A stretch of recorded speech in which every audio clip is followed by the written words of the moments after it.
if I saw another day, all we do is scream into the night.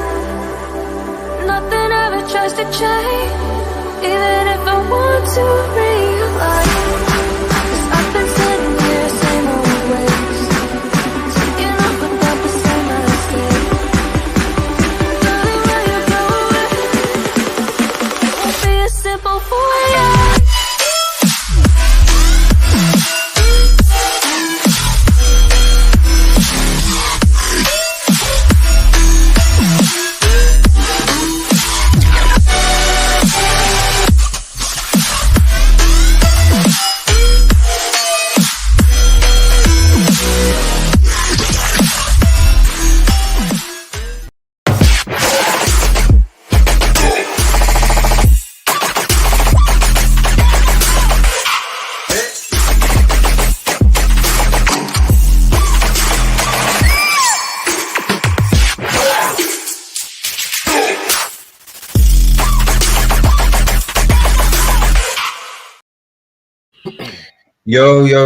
Yo, guys. Yo, it's Old Man G here, back again. And I'm joined by Eddy.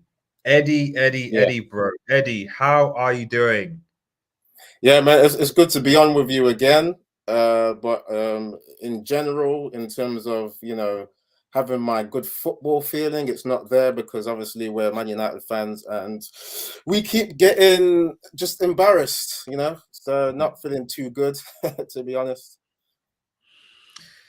I mean, bro, where do we start, to be honest? Where do we start? Shout out to Niall in the comments, by the way, Niall. Thank you for tuning in. Hello, Red Marvin, Eddie. Thank you for checking out my second channel. And I saw in Rich Port's call-in show. Niall is obviously a member of the channel and really appreciate your support, Niall. Really do. Okay, so let's go here. Let's go here. City versus United post-match reaction and just try and deconstruct it essentially. Obviously, Champions League was on. I'm not really going to talk about Champions League, but again, shout out to those who are watching. Please like the vid. I didn't do a post-match reaction because I was fairly frustrated and just tired. But I thought we would start with just how you thought about the game in general. And what is your opinion of Manchester United as a whole? Yeah, so it's like you say deconstruct.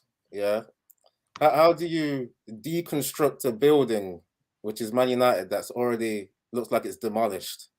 Yeah, it's already deconstructed. The team is not a team, and I just want to try and keep it focused to the game, because when I was doing my reaction, I just went off on one. And I was talking about Glazers, how it's not surprising that if you get in a high press manager to try and turn counter-attackers into dominant players, it's not going to really work without a proper preseason and properly, getting the training going, getting the fitness and conditioning going. But let me come back to the game. The game, I thought, yeah, Ralf, he seems like one of these managers that is kind of set in his ways, because he took Man United into a 4-4-2 formation, and that's what it looked like anyway to me, with Pogba and Bruno up front. And you thought, yeah, let's do a medium press. Let's press Man City. And what I was seeing for a lot of the press from Man United was that Man City were just playing around it easily. For me, they were in second gear in that first half. And I wasn't really impressed too much. Yeah, we stayed in the game, if you want to call it that, compared to the second half. But I just feel that Ralf should have realized that these players in previous games have not really been doing that dominant football efficient enough to win the games. So I think he should have respected Man City a bit more. And I was saying, I was banging on about that they should have gone with the Spurs kind of template, the Conte template of, kind of stinking it up at the back, putting five at the back, parking the bus and counter-attacking, and having the speed with the likes of Elanga, maybe Rashford could have started, and counter-attacking that way. So, yeah, really, in terms of the game, Yeah, the Sancho goal was good, but that was scored in the counter attack. That's why I thought we should have focused on the counter attack because the pressing game, I don't think that worked enough. Second half, I think it came down to these boys. The fitness is not there. I mean, I did say that they gave up on a separate podcast that I did before this, but maybe it was a little bit of giving up and a little bit of, like I just said, the fitness was not there. Because remember, I'm sure we all remember when the commentators were saying, oh, it was 93% or something possession to Man City in the second half. Yeah, in the last 50 minutes, I think it was 95% possession to City and then 5% to United, which was just embarrassing. It was crazy, man, and it just brought back the derby that happened at Old Trafford on the Ole, and it's like these players, it's they're the wrong style, you know, to play Ralph's football, and there was no surprise that it ended up where it looked like there's been no improvement since Ralph has been in here. But if you look at that game, that's what it seems like. But you can't ignore the Watford game where they were playing Ralph's football. They just couldn't finish the chances. So, yeah, overall, the derby was a shambles. And, yeah, man, I'm just fucking depressed after that, man. Well, I mean, this is the thing, and you bring up a good point about the fact that, you know, I know that United are far away from City and Liverpool. I think that's a given, and the gap appears to have widened. But at the very least, we could have seen off other teams. I don't think we would have been in this position had we. You know, I said I think in December that if we win all of our games up until March, because we don't play a top 6 team till then, we'll be comfortably in top 4. And I think that was the case if we'd beaten Wolves like Arsenal did, if we'd beaten Watford like Arsenal did, we'd beaten Burnley like Arsenal did, and Newcastle did. We won all those games. Then okay, yeah, we might have lost to City this way, but we would be so comfortably in at least 4th, maybe even 3rd, depending with our Chelsea, that it wouldn't really have mattered to me. The problem is that our form has been awful. We've not won.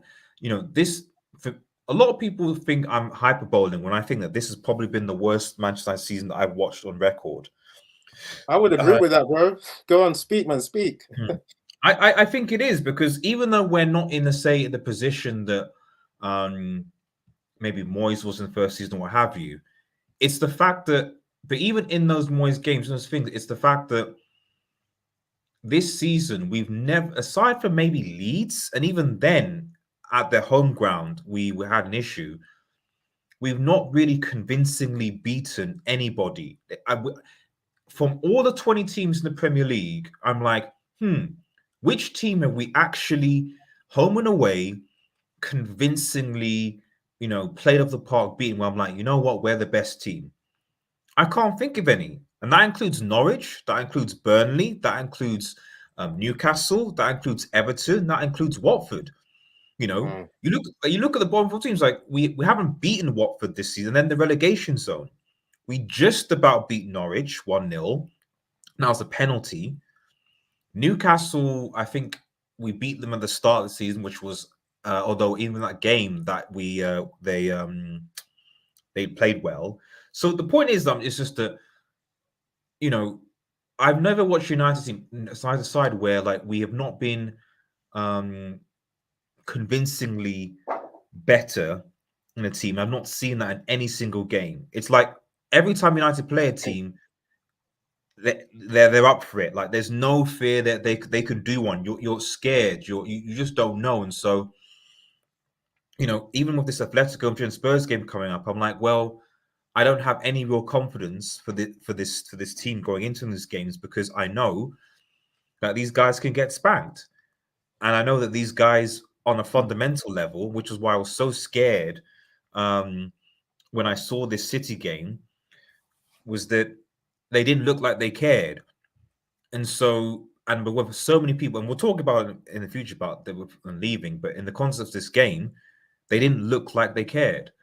And that's a very worrying thing, where players don't they care, and there's still something to fight for. Personally, although I think that top 4 is done now, because I think Arsenal's form was just too good. and then United aren't going to win the Champions League.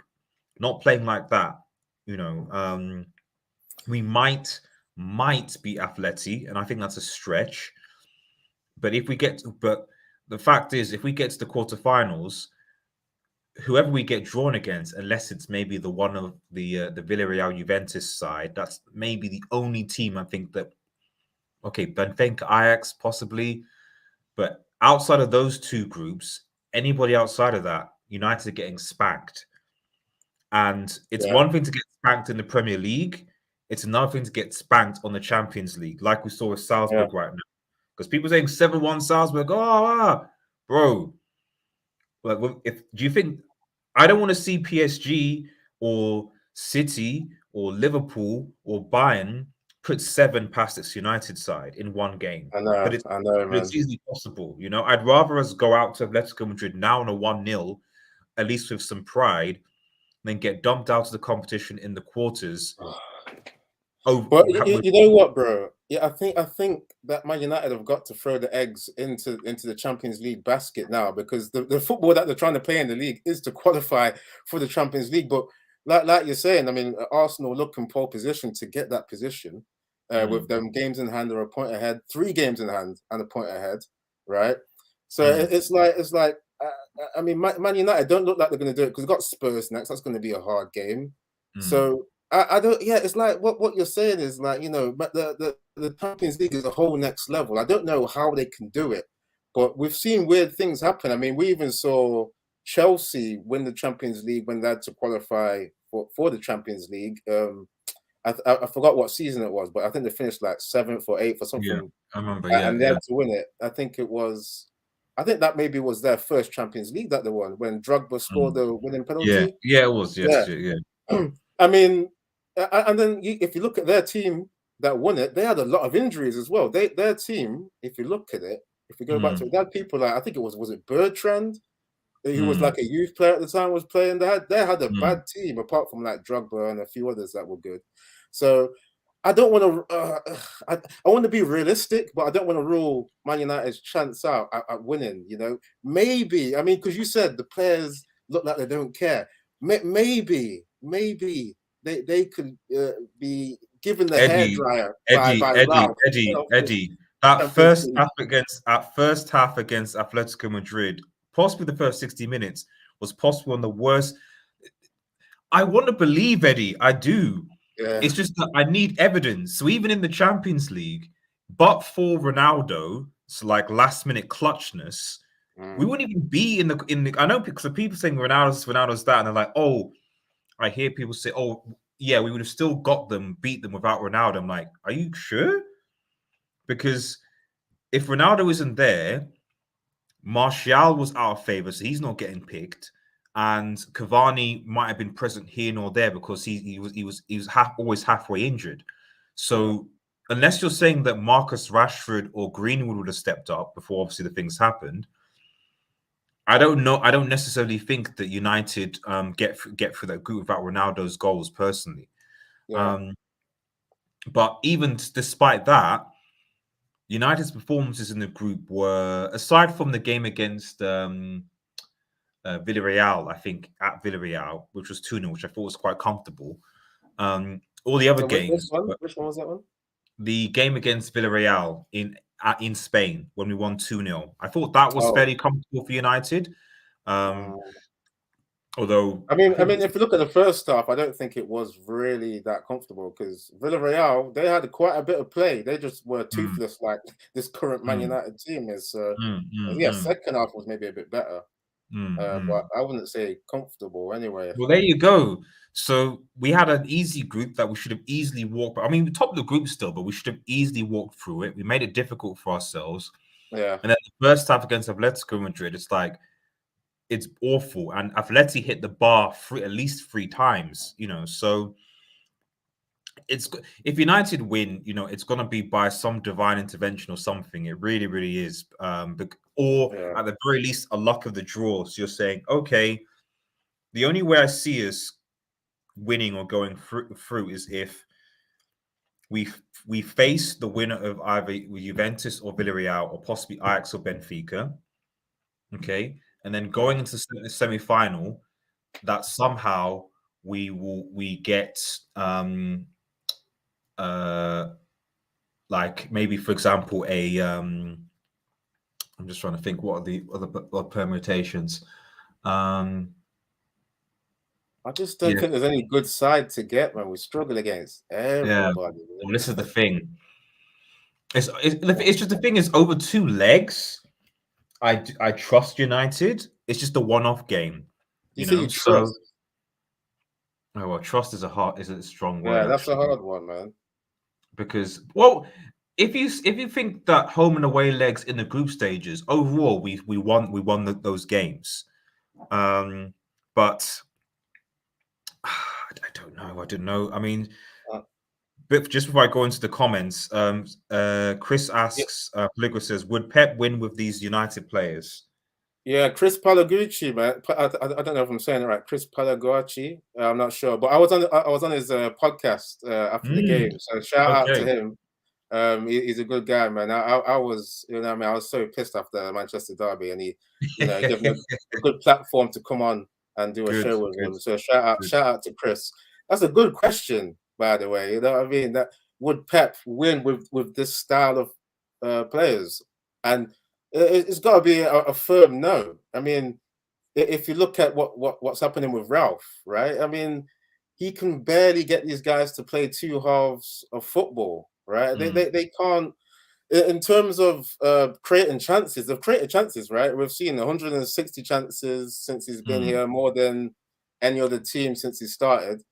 mm, But they can't finish, right? They can't. mm, They make mistakes at the back as well, and we've seen like, a lot of the times when they're tasked with the with the counter press. They're not good at doing the counter press, right? mm, And that's a big thing that Pep uses as well. Counter press. If you lose the mm, ball out the pitch, win it back straight away. You don't just allow that mm, team to mm, play their ball. So mm, yeah, Pep with these guys, he'd go mad. He'd go grey right now. I swear Ralph's gone a bit more grey since he's been here, mm, because you know what I mean, to deal with these prima donnas, you know what I mean, that they firstly they couldn't do the 4-2-2-2 that mm. Ralph wanted. Then you had to keep trying to adapt different formations, keep doing that.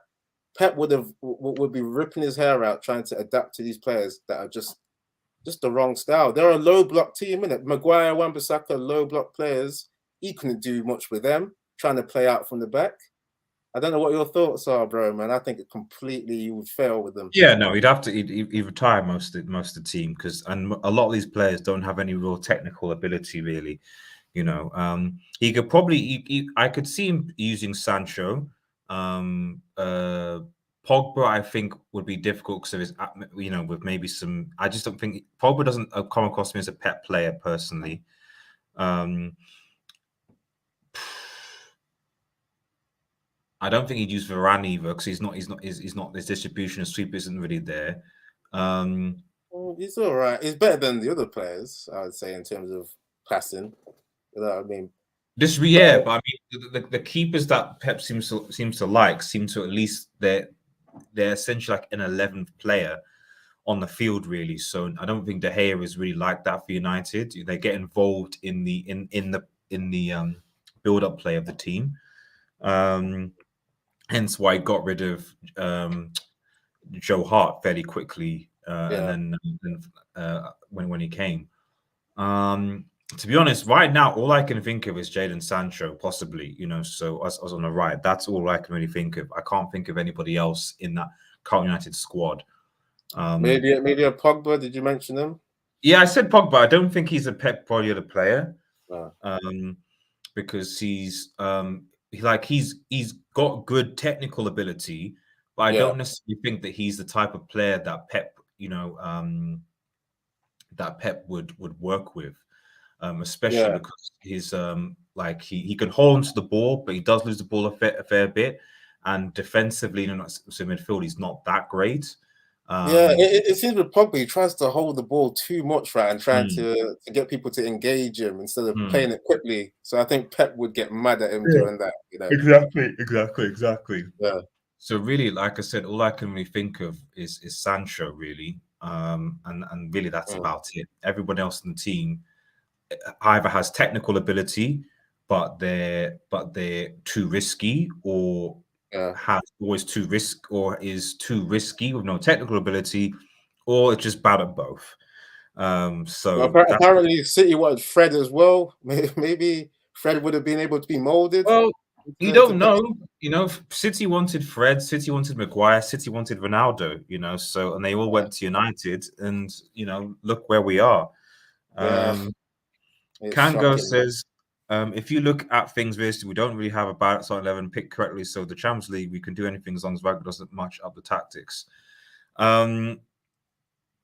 If part of that starting 11 includes Harry Maguire, then it really doesn't matter to me, to be honest, because Harry Maguire is part of the problem, and because he's captain, he constantly gets picked as per the club. The midfield is not good. It's just not. It's not. McTominay, Fred, and Bruno is not a good midfield. It doesn't work. So, you know, I'm not saying we have a bad starting 11, but that there are many teams in the CL that have better starting 11s that work better. You know, our midfield is bad. And then up top, we don't really have a lot of options. If Cavani and Ronaldo are injured, you know, then we don't really have a lot of options up top. You know, Lingard looks like he's really not interested anymore. Rashford's form has been bad. Elanga, you know, is his first season, so you can't really criticize him. The only real positive is that Sancho has actually started to sort of find his form. You know, so I think, I mean, if can I just say something on that, statement as well? I mean, I just don't think you can say it's not a bad starting 11, because okay, counter-attack does work sometimes when you're playing bigger teams, right? But when you're trying to do a whole campaign, I mean, we couldn't even win the Europa League with the tactics and that team. Okay, when we had to try and dominate a team that was going to do the same counter-attacking, which was Villarreal, we couldn't do anything, right? In that Villarreal final, in that Europa final against Villarreal, what did Man United really create? They really didn't do much. It looked like they went to like a 4-2-4 and were just hoofing the ball into the box, and Villarreal were finding it easy to clear it. I don't like this 11 for playing proper football. If you're going to win the Champions League, I mean, most of the teams that win it, they play dominating football. So the likes of McFred, like you were saying, they can't control the game. They're only good at maybe sweeping a little bit in front of their defense. And they were shit against Man City. They didn't sweep anything. Kept allowing De Bruyne to go through. You got 2 goals over just, you know, ghosting into the box. And no one picked him up. Fred, McTominay didn't watch him. So the 11 is not good for me. I don't like I don't like the wings. Rashford was seen off form. Sancho is, you know, he's kind of growing a little bit. And yeah, in terms of the forward, we're seeing that the forwards a lot don't get the right service. The team's not geared properly. We've had to rely on Bruno to be the savior in too many games, right? Too many games. And you can't just play through one player, because we've seen what happens, man. We've seen what happens. If he's off form, the whole team's off form. So I think, yeah, it's got to be a rebuild. I don't like that 11. Fair. Also, with that, if we get Ten Hag, I don't mind Europa League. Next year, we can make a squad out of youth coming through, and you don't get many times like that.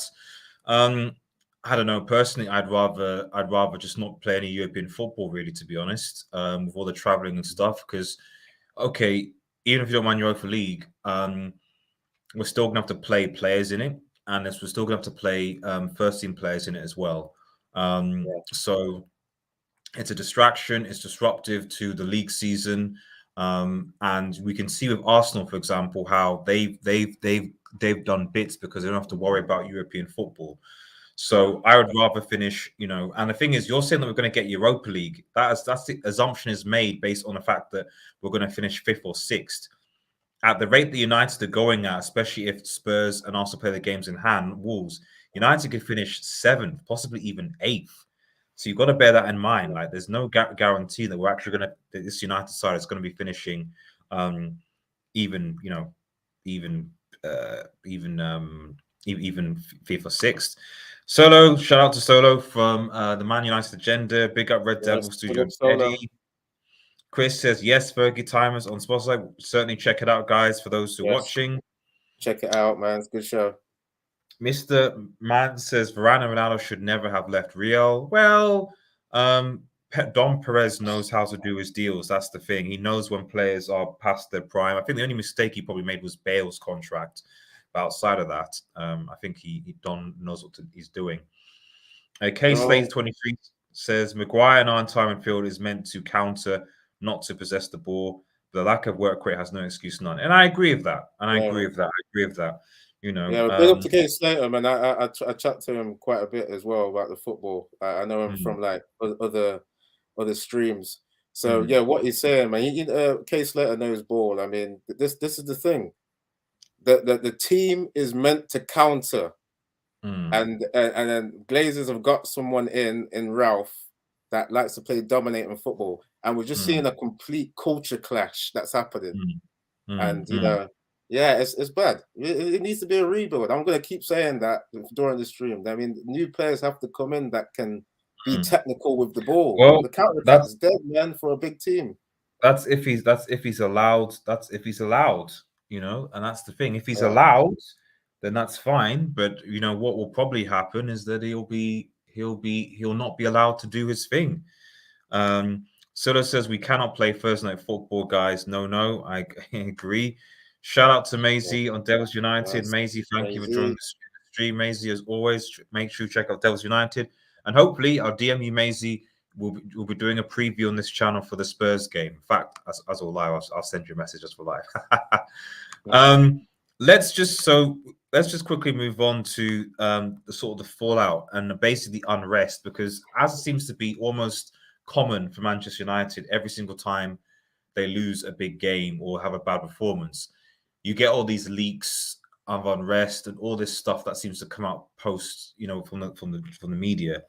And I think that one of the big things it seems to be coming out from what I'm seeing is obviously what with Marcus Rashford and him being linked to PSG and being unhappy with game time and contracts and blah blah blah. I mean, what are your thoughts on this unrest? Like, you know, is it warranted? You know, is this Ralph's fault? Like, you know, what do you think? No, I mean, there's going to be people that are going to blame Ralph, right? I've heard like people on Twitter saying, "Oh, do you miss Ole now? You guys are ingrates because you know he would have won that derby because Ole had the Derby Day trophy and all that nonsense." This situation has been created by Ole, not completely, but he's contributed to it. He was there to oversee 14 signings come in, which were a lot of counter-attack players that are being revealed as being flawed. But if we come back to the question at hand with Rashford, right? I don't even think PSG would be paying that kind of money in terms of his wages for Rashford when he's off form. I can't see a PSG coming in for Rashford that's off form like that, you know. I can't see that happen. But in terms of the media as well, that we've seen what's happened with these different stories that they're hyping up, man. They are distracting the team. And for me, if I was like Man United, I mean, I'm sure there's certain amounts of money they make off from having this media interaction and the social media interaction. But when it's distracting the players, it's not helpful for going forward and doing what these big teams like Liverpool and Man City are doing. You know, we've seen this stupid stories of like when I don't know if you saw the press conference when a journalist was asking, "What do you think about the comments on Chris Armas being called Ted Lasso and all this silly shit, man?" So the unrest, yeah, okay, I hear it because Man United are not playing good football, but we don't need like the fake news. You know, it's a soap opera at Man United.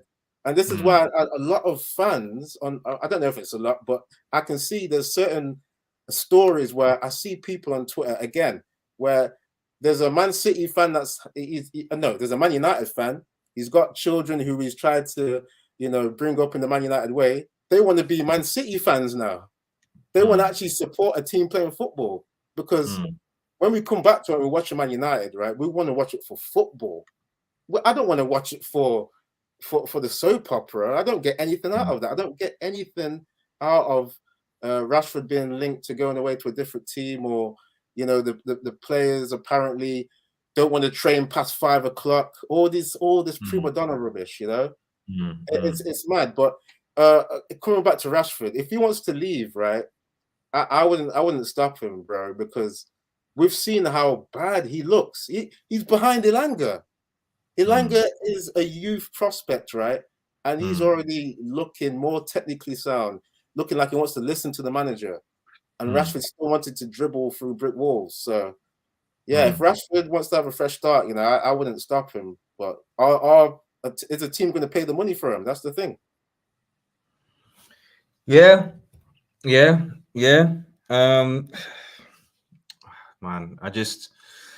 I agree with you in the Chainsaw, shout to Chainsaw. Oh, sorry, before I get Chainsaw comment, actually, so Case, just got your stream for Eddie. Thanks for your effect on the channel. Thank you so much, Case Slater.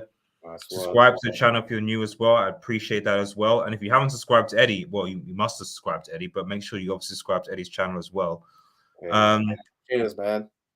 Chainsaw United brand is falling off. Yeah, we had this conversation, I think, a while back about the United brand, and that, if things could carry on, that, the Glazers will feel it, and whether or not, and maybe that's a good thing, because at the end of the day, it might mean that they actually end up having to sell, actually.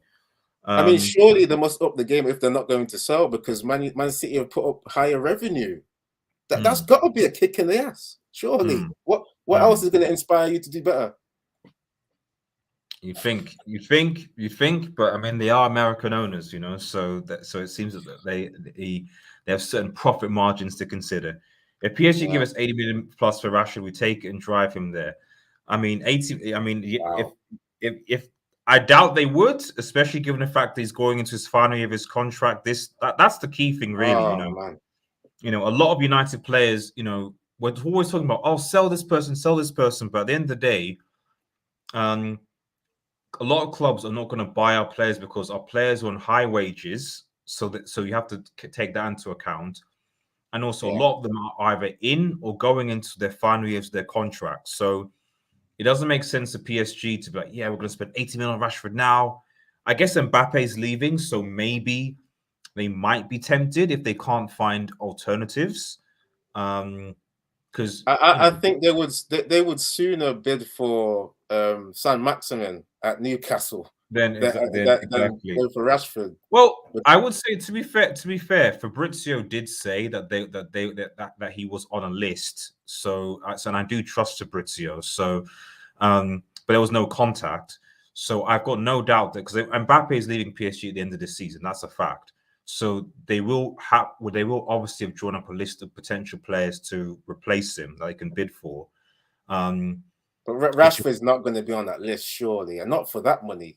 No, not for 80 million, not for 80 million, not 80 million. So, but also more importantly, his contract expires next summer. So any logical club will go, well, if I can get him for free next summer, there's no point in actually bidding for him. Do you think you could go down a free real quickly? Do you think you could go down a free though? Yeah, of course you could. That's what Lincoln's doing. Sorry, I don't think PSG will be looking at that kind of skill level. He's just off form. I can't see it. If he's on form, they bought 2 years ago.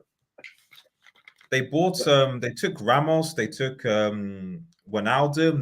PSG recently have taken a lot of players for free and then just given them sort of contracts and stuff. So it wouldn't completely, like, at the end of the day, Rashford's not good, but if you put him in a team of superstars, especially with his pace, then he can probably do something. And if you're getting him for free as part of like a bigger squad, especially because some of these players are going to be moving on, like you're going to be losing, like Di Maria's old, Icardi's probably going to be sold. Messi would have aged a bit. Like, all of PSG's front line are either going to be sold or are going to be in their middle to late 30s. So really, they don't really have any young forwards in that line.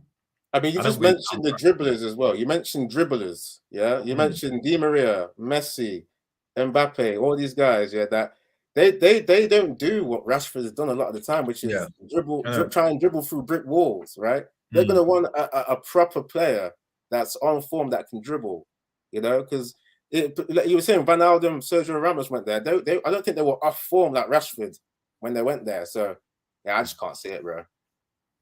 Chainsaw, who is a Liverpool fan, says Trent has a better cross than David Beckham. Meanwhile, John Hennon is the best captain in the Premier League ever.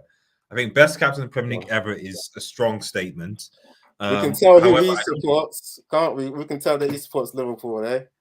I can't totally disagree about the Beckham comment because Trent's set piece delivery and cross delivery is pretty good. It is very good. And to be honest, I actually want to see him finally play for England at that right. Like he going to the World Cup, because in the Euros and the World Cup, Trent wasn't. I don't know if it was because he was injured, but he wasn't the first centre back. Injured. Yeah, I want to actually see for the first time Trent being the starter right back in the World Cup and see how he balls. So because I think do you think he would have the proper cover? Because we're seeing like with Liverpool, they really rely heavily on Van Dijk covering them because Trent likes to go right wing forward, attacking mid, you know. I think if Henderson plays in the midfield, it will help. So I think if you play, because he'll probably play two holding, so he'll probably play Henderson and Declan Rice, for example. So for me, the midfield should be Henderson, Declan Rice, and Jude Bellingham slightly forward. That's what the England midfield should be. No Mason Mount, none of that stuff. Allow that. That three should be the midfield. Calvin Phillips was all right, by the way, in that World Cup. I thought he was good. Yeah, no, he was all right. I think with how Leeds have been this season, he's probably not right. If you're going to go on form, it's not going to be selected. But I definitely think he's been injured. He's been injured for quite a bit as well. Season, so, yeah. You can't have an England team without Trent and Jude Bellingham in their starting 11 like now. Like based on their current form, like you just can't. So you've got to find a way to put those guys in somehow. Sancho, I think, should now make the right wing his own now, because I can't see any other options really on the right. He's got to get in front of Saka and there's other people ahead of them too. I mean, I guess you can play Sancho on the left as well, but you're right. Saka is definitely there. Obviously, Emile Smith-Rowe, you know, is an option as well. And then Sterling is Sterling, I think, and what's his name? Finney loves him. So yeah, it's going to be interesting. Quickly with some of his comments, and then go on to the next topic quickly. Rashford will only cost 40 million if we're lucky to get that price. I agree with that. Yeah. Smash the like button, guys. Please do smash the like button, guys. Please do. Quad is happening. With that, end the final thing United fans hold on to, like Arsenal fans, the unbeaten season. Also, joke on the Henderson, but Trent might be the best thing since sliced bread IMO. If the quad does happen, it kind of finishes. It does finish. It kind of does finish United, I would say, in terms of recency bias, like because it's an achievement. Now, I still think the quad is going to be difficult because Manchester City are clearly not out of the title race, and the pressure is on Liverpool to win every single game and not drop points. And you need to beat City at the Etihad. So I think that it's going to be difficult. My personal opinion is I still think City will probably win it. I don't think the quad is on for them because like you're saying, Man City, I can't see them winning nothing in terms of like how they've played this season, you know, and how their rivalry is now as well. Yes, Liverpool have the Champions League. I mean, Anfield is a fortress ring, definitely. I agree. But again, like of anything, it's going to be based on the draw as well, the luck of the draw. You know, if they come across, a Liverpool PSG game, I think is going to be interesting. Even Liverpool against Chelsea or City, I think is going to be interesting because yes, you did beat Chelsea, but you beat them you beat them in over penalties. You know, it was still 0-0 for most of the game, and Chelsea probably, you could make a case, should have won. Given the fact that I'm still quite curious how that Lukaku goal was offside. So That's I've what seen I'm so many saying too, things, and man. I'm like, I don't get it. How is he offside though? Like his feet are in like a different shade of grass. Yeah. It's Yes. because they were saying his hand was offside or his arm, and then I think I heard a pundit saying maybe because his arm is offside, right? That gives him a bit of momentum advantage over the other players. But last time I checked, you don't run with your arms, so I don't see how that's momentum advantage there. Yeah, they should have probably had a goal there. But if you look at it, both teams had chances in that final, man. So it was anyone's game, really. England is finished for the World Cup. The defense is changing. I mean, Stones actually has had a good season. I think Stones has been fine, but I don't know who partners Stones, because Maguire shouldn't partner Stones given his form. Well, Maybe Maguire was the guy at the World Cup, wasn't actually, he? I know who should partner Stones. Get Tomori from AC Milan. Tomori from AC Milan, who's there? Fikayo Tomori. But Tomori. Is Southgate watching that football? Because we've seen how English players, when they play overseas, they don't tend to get favoured. I mean, we saw with Jadon as well when he was in Germany, right? It was hard for him to get in the team. It's hard for the players abroad to get in the team because they're not really being watched by these English scouts, you know. So we've seen it, you know. So yeah, I can't see Tomori. Come on, Tomori in it over Maguire with his all his politics going for him. You know that 80 million, supposed to be a top Man United player. I think he's still going to get benefit of the doubt. You know. Yeah, we'll see. I will see. I mean, I'll definitely close to the World Cup. I'll definitely do like what my ideal England team should be going forward. So, but it's probably not definitely be Southgate's version. So Trent good, but he's not better than Bex. England the better manager, the best teams. I don't think everyone disagrees with that. Big up pounds on live chats. Ant, who's a Leicester fan. Shout out to Ant, who Leicester fan. Obviously, Leicester City are obviously competing. Where Leicester City? Are Leicester City in is it the Conference League or Europa League? I don't know where Leicester City are, and just remind me where they are. I'm sure they got knocked out the Europa this season, didn't they? Did they get knocked out the Europa into the conference? Like I played a European game recently. I think it might be conference. I think it might be okay. I forgot about the conference. Okay, they got knocked out into that. Imagine if Man United end up in the conference, though, man. Dear, that would be mad. We can't do that, man. I can't imagine it, man. But respect to you, and make sure you check out his channel. The Leicester City fan is a good guy, man. So Lewis Dunk to asking Ben me back for he needed for England. I think he's trolling. I'm assuming you're trolling. I'm assuming you're trolling. Even though, to be honest, all of those three defenders are better than Harry Maguire. I don't disagree there. You know, but because Maguire's a fridge. But there's like two Burnley players in there, isn't it? And they're in the relegation fight. It's like, it's got to be a troll. It's got to be a troll comment there. Great show, guys. Have to go. Peace. Like, subscribe to Red Devil, Red Marvel, and support. Yep. So check out my second channel, Red Marvel. Post up entertainment stuff going on there. There's a Batman movie review and also spoiler discussion. That's gonna be live streaming tomorrow, and as well as the Red Marvel podcast later this week as well. So a lot of content going on to my second channel, which I'm actually having a lot more fun with because I can actually talk about stuff I actually enjoy rather than having to rant on this channel. So there you go. Are you doing that with HH? HH different people. I'm just anyone that's up. Like I think Patrick was on for them before, but anyone that's up for just talking about, like we have video game reviews, obviously movie, TV stuff, like TV reviews as well, and then we have like a versus series where we have versus battle discussions for different characters who would win in a fight based on certain criteria. So. That's always there. It sounds like fun stuff, man. I'll be checking some of that out, man. Yeah, no. I'll get a few versus topics up, and if you are interested, and if anyone in the panel is interested, just hit me a DM. We'll get into it. we will definitely get into it.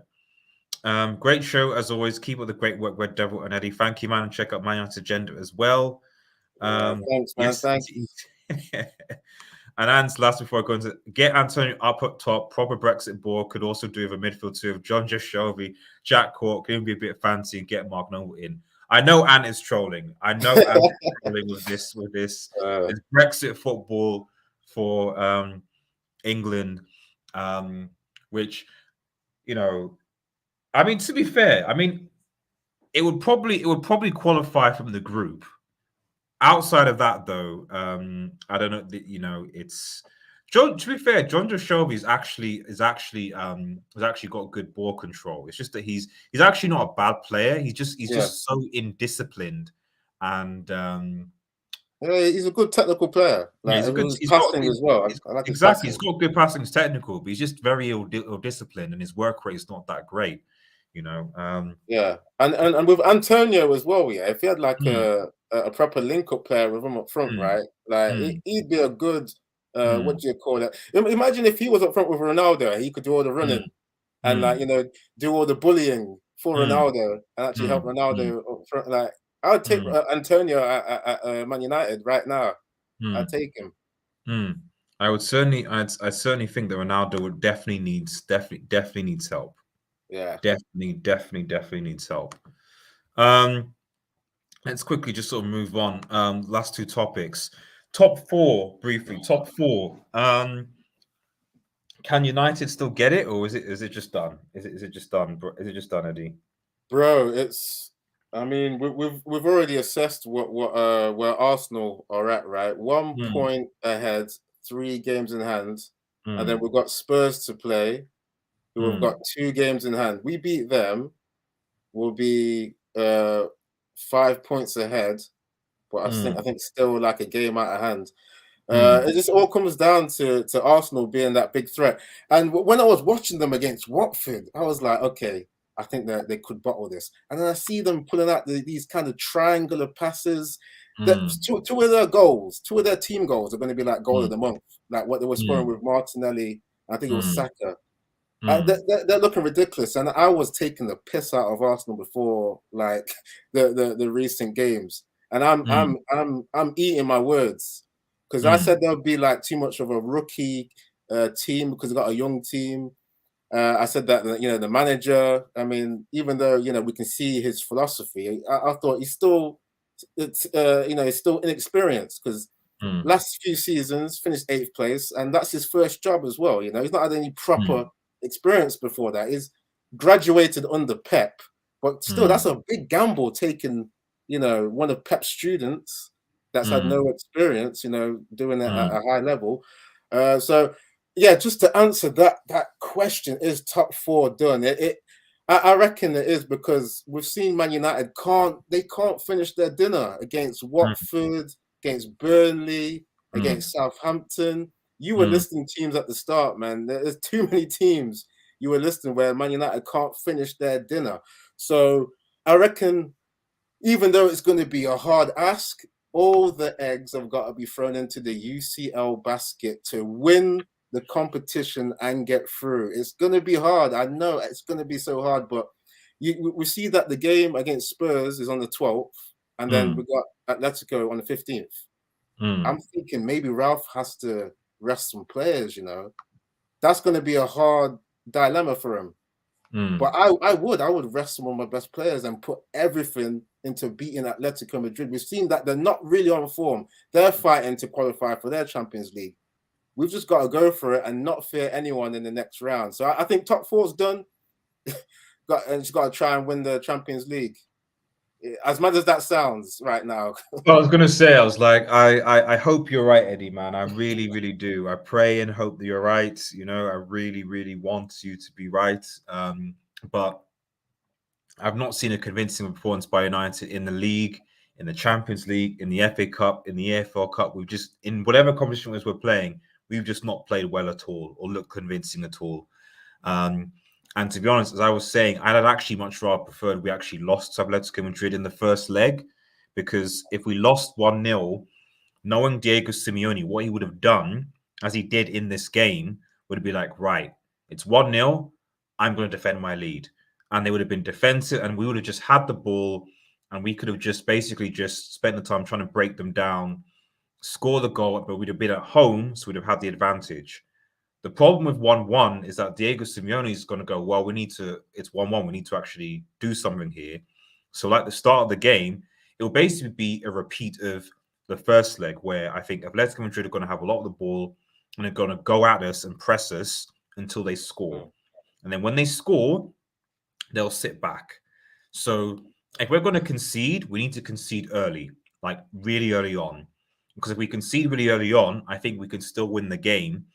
Because I know Atletico Madrid, because that's Diego Simeone's tactics. He always does that. But can I just say real quickly? Go on. Sorry, because you just got me thinking. If Diego comes out and presses, do you think Ralf, in any instance, could think maybe let's counter attack them? Because the players are counter attack players. If you look at them, like overall under Ole, that's what they did best. Could you even maybe see that happening? I mean, all I can see is a repeat of the first leg, because there's nothing that I've seen recently up from them that's shown that we. Because the thing is, there's nothing that I've seen from United that shows that we really learn or really change, or any of the players are learning or changing. Like, the only improvement I've seen in terms of performance and intelligence has been Sancho. Other than that, I haven't seen any difference. From, like, people say, "Oh, we go again," like, but you've not changed, not improved, nothing's. Maguire's positional sense hasn't suddenly gotten better. McTominay's positional sense, and passing range has not gotten better. Like, so, the only thing I'm thinking of going into this game is the formation. Is there going to be a formation change? But I suspect he'll go back to, is he going to go to diamond with a 2 and then play Cavani and Ronaldo, for example, up top? Or is he going to play a 4-3-3 and then Cavani's on the bench? I don't know. Because that's the only thing that was missing for me from Atletico was Cavani. Now, Cavani might be an interesting factor if he's fit. Because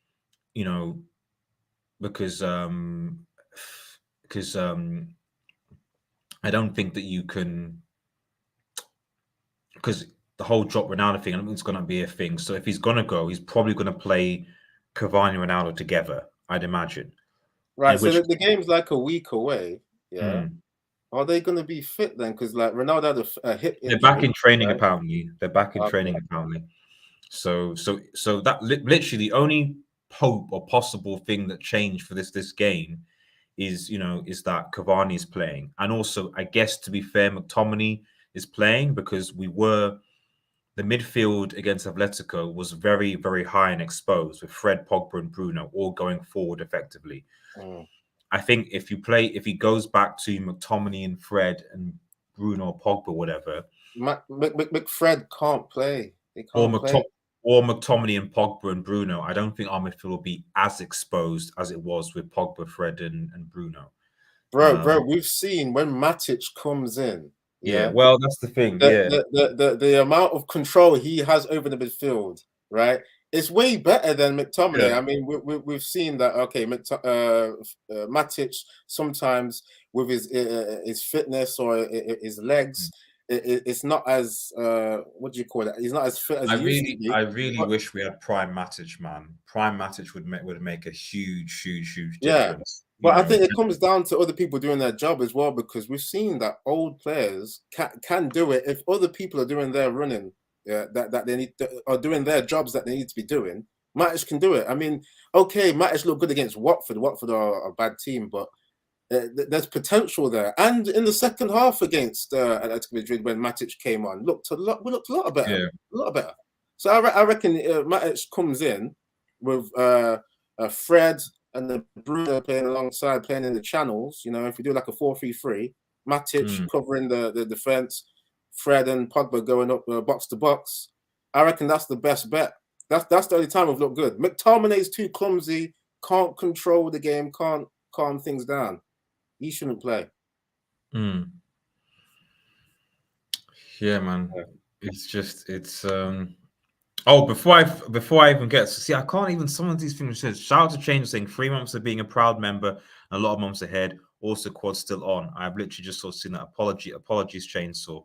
I'll DM you that. So for some reason, I don't know why the membership chats don't get I can't see them in StreamYard. That's a bit frustrating. Last topic. Future of United, as we round up here, Future of United, which I guess is what this thumbnail shows, but and we could do a part 2 to this, but I mean, but let's, I guess, focus more on the short-term future, i.e., what is going to be the ultimate outcome this season, and what does the summer look like? What do you think, Eddie? Man, I mean, like you were saying, we could do a whole nother part to a whole nother podcast on this, because there's so many different things that can happen and that need to happen. The team is a Frankenstein team. There's so many clashes of styles in there. The predominant style that's in there is counter-attack, as I've mentioned earlier. We all can see it. A lot of low block defenders like Maguire, Wan-Bissaka, who I did enjoy, but I enjoyed them when we were playing the counter-attack football. And we've seen that the counter-attack football is not the way to go to really win a league. Yes, Leicester did it, but we could see it's not a good formula, because they couldn't do that again the next season.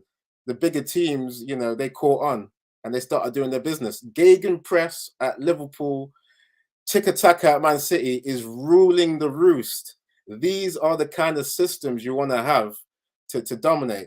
So in terms of like the near future, I want to see Ralf really put pressure on the Glazers to iron out his contract. He's still being asked about his contract in the media press conferences, and he's Ralf is still saying, yeah, we've still not talked about where my contract's going. It's still the penciled in thing that he's going to do a 2-year consultancy, but none of the proper clauses in that contract have been ironed out.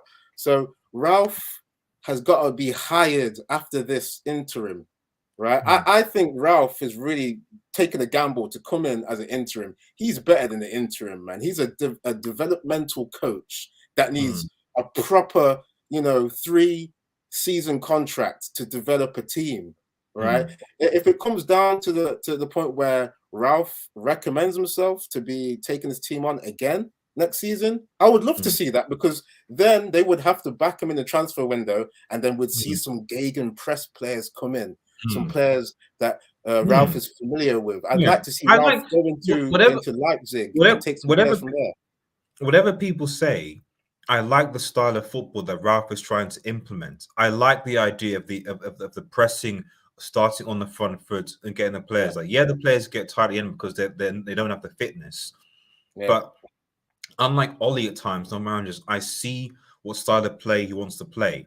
He wants to press, he wants to impose himself, and he wants to win the ball back, early when it's lost, like early to recover. That's what we see, Hence why, to be honest, if we'd had better finishes, I think he'd be doing a lot better than he's doing now currently. Because against Middlesbrough, we should have beaten Middlesbrough.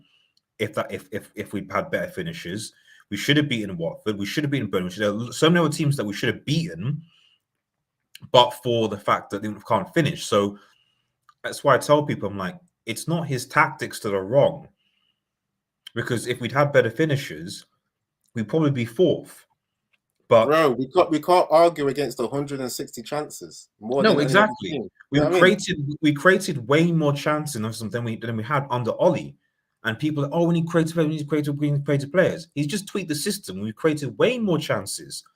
So now you can say, okay, because before it's like, we can't break a low block. We're not creating enough chances.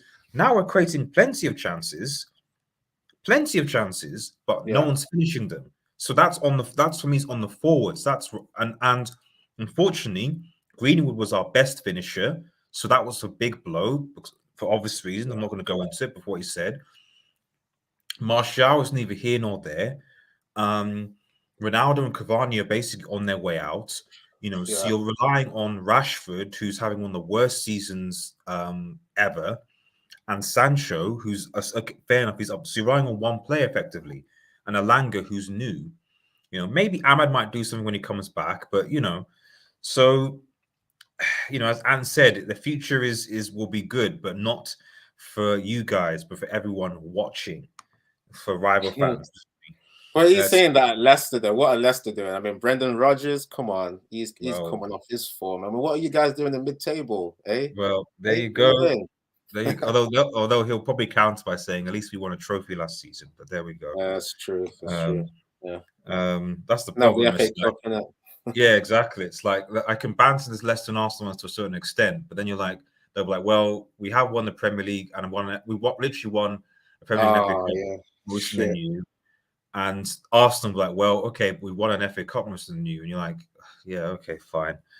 So CMC says lack of selfless players, which is true. Persisting with Shaw, Maguire, two obese defenders who belong with Bruce May, Alistair in the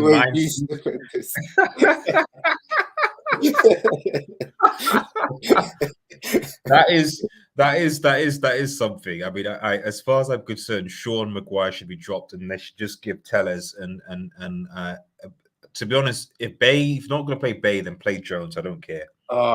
Bring Bay and Jones. And by the way, I think that's an insult to Bruce May and Pallister, comparing them to Maguire and Shaw. Maguire and Shaw can't tie their boots, man.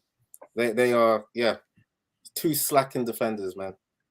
But gammon bias persists, hence why Shaw and Maguire remain. Maguire shipped 54 EPL goals for Leicester the season prior. How does that equate to 80 million? Well, there you go. And we're on track. If I look at the amount of goals that United have conceded this season, they've conceded 45.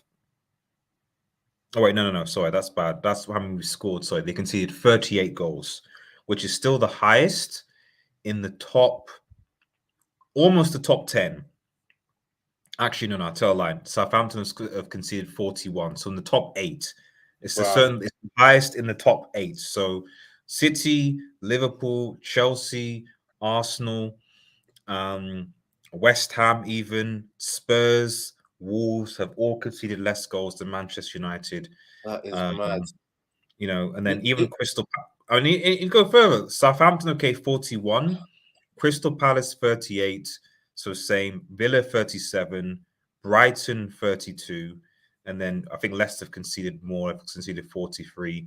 Leeds are bad, man. Leeds have conceded 61 goals. That's just wow. Can I just ask real quick though, Red Devil? Did you want Maguire those no, few years ago? No. I wanted Koulibaly. I did want him though, because there were just based on the highlights. I mean, as fans, okay, we can get gassed off highlights. We're fans, isn't it? But why didn't the Man United scouts see that he was slow? And then I wanted and all of that stuff. I wanted Koulibaly for his pace, his leadership, and his ability and his defensive ability. Maguire for me was doing okay at Leicester, but he was playing in the back three for one. He didn't look like he was particularly quick, and. He didn't look quick, but he looked like he could carry the ball nicely out of defense. Like every time I would see highlights, he was good with that. The big issue wasn't even so much us buying him. The big issue was the fact that he was made captain. When he was made captain, that's the problem, So to the point where you're like, as even Anna's saying, why do we, Chris Smalling was better, Johnny Evans was better. You know what I mean? So some people would say, okay, that's hindsight because but maybe you know what I mean. No. But the thing is, he's too slow when we see him. But I reckon that pressure has made him even slower, even more clumsier than what he is. Yeah. Like you said, being made the captain straight away, I think that was just curtains. Yeah. After that. Because at least when we played Smalling and Lindelof, even though that weren't great, one of them at least had pace. We always play at least one defender that has at least pace. Whether it's Vidic and Ferdinand, Smalling, and Thingy, there has to be a centre back that has pace to recover, to try and recover. We play with a back four where none of them have any real pace. Lindelof and Maguire don't have pace. Shaw doesn't really have a lot of pace. Shaw's quick, man. Shaw's quick. I'm not sure he's seen them enough, man. Even Not though he's a compared. little bit obese, he's got the burners He's on him. no, he is quick. He's quick going forward, but his tracking back. I mean, maybe it's his discipline because when he's been tracking back, he's not been great at it, or at least he's not been astute at it. Yeah. Wan-Bissaka obviously is enough said. What does it say? Yeah. Well, you don't get Saint and ass on Sky Sports like me, sharpshooter. Champions of England have won the cup more recently than you, whilst you gave us 82 million for Fridge. We're doing okay. That's the banter. That's the banter. Let me just say real quick though, Red Devil. Go on, I don't know if you saw Tim Sherwood on Sky Sports because yeah. was it Stu MC just said about the Sky Sports analysis? Yeah, it's a bit off. Yeah, I'm sure he was saying that, isn't it? I don't know if you saw Tim Sherwood was saying. Yeah, he was asked by Jeff Stelling, what have you seen in terms of a difference between Ole's team and Ralph's team? And he said, I've seen no change. Absolutely, the playing style's the same, no improvement. And I was thinking, how can you say that when we've seen the amount of chances that's been created? I mean, I keep saying 160 chances being created. So he's not watched that. He's not seen that the defense is played higher. All of this kind of things. I don't really listen to Tim Sherwood, man. He's probably one of the worst pundits on football, to be honest. So he's a professional pundit, bro, on there getting that Sky Sports money to talk nonsense about Man United, and I don't know who else he's talking shit about. But he gets it wrong sometimes, man. He gets it wrong a lot of the time, not just sometimes, as do some of these pundits do. I don't know. This is why fan channels are so popular, because it's like you're seeing these pundits, you're like, I don't get how they're saying this stuff and they're getting paid a lot of money to say it. Yeah. And why I guess fans were like, let's just go to fans just because the bias is just real. Maguire will well on his way to number 50 odd, sounds about right. Yeah, much. I want you guys to get him. He was bang average. Johnny Evans has always been better. That's what you're saying. So yeah, Evans was at Leicester's. But yeah, I think Evans was. Yeah, we let Evans go.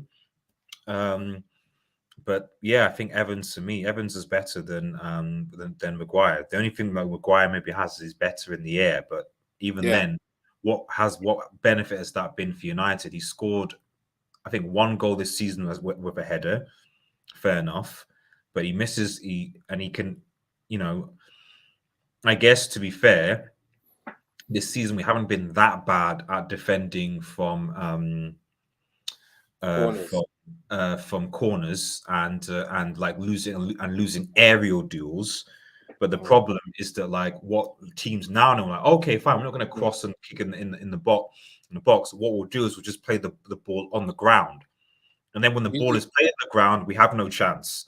Yeah, you just reminded me, Red Devil, that's the only thing we won in that Manchester derby was aerial duels. That's the only stat that Man United had that was better than Man City. Man City just dominated everything else. So yeah, the slab head, good for heading, but that's not enough, is it?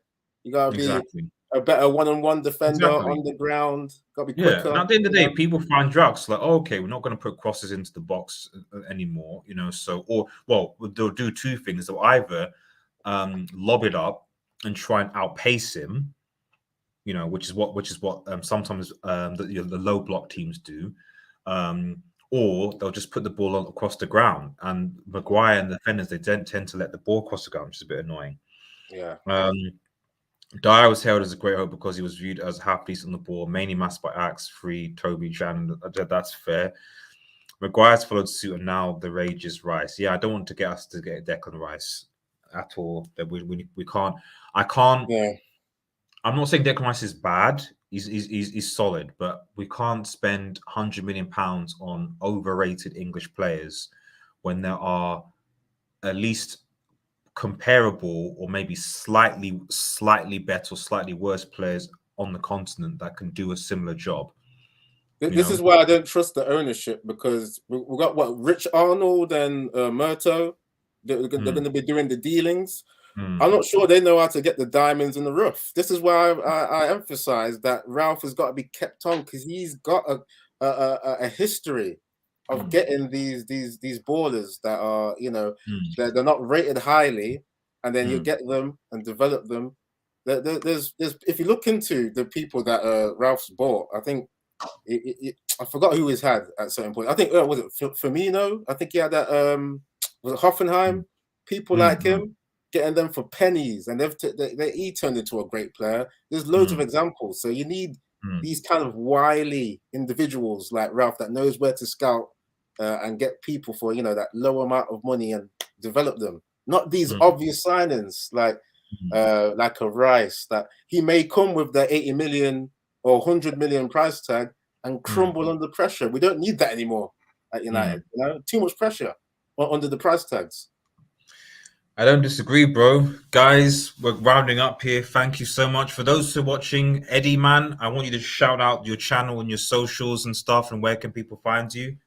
Yeah, first of all, thanks for having me on. It's I wanted this to be a therapy session. I felt I've got a bit off my chest, so thanks for having me on again. No problem, mate, Cool, man. You can find me at Eddy's Football Waffle. That's Eddy with a Y on YouTube, and on Twitter I'm Eddy02, Eddy02 OTU and then 2 on Twitter if you want to follow. But if you subscribe to my Eddy's Football Waffle, you'll see contact details in there. But big up to Red Devil, hit the like. He's a man of the people, man. Gets into the comments. He's got good points, so you gotta hit the like for this kind of podcast. Again, thank you so much for coming on, Eddy. Really appreciate it. We hope we're doing similar collabs like this in the future as well. So we'll be, in fact, actually this coming Thursday, I'm gonna have some guys on some Ajax guys on the channel. We will be talking about Ten Hag coming to United. So stay tuned for that, because I really want to get an Ajax fans' perspective on Ten Hag's football and his philosophy, and how they think if he does leave, how he'll implement it. Are there potentially any players that he might want to bring from Ajax to Manchester United? So that is going to be interesting. That should be happening hopefully on Thursday. I'm just getting some confirmation, so stay tuned for that. Yeah, everyone have your notifications on. Don't miss that one. I want to see that insight. That sounds like a good show. Exactly. And thanks to guys so much for tuning in. Shout out to Anton, Stu MC, Chainsaw, and so many of you guys in the chat. I really, really, really appreciate it. I'll just read these last final comments before I bounce.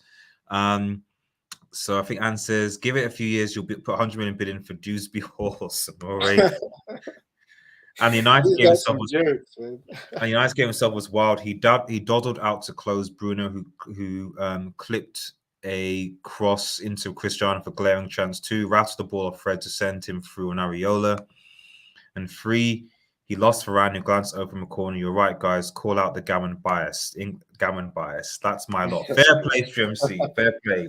The hype, the English hype is real. It is definitely real. Have a nice day, everyone. English tax now is taken away from the team. Have a nice day, everyone, and cheers.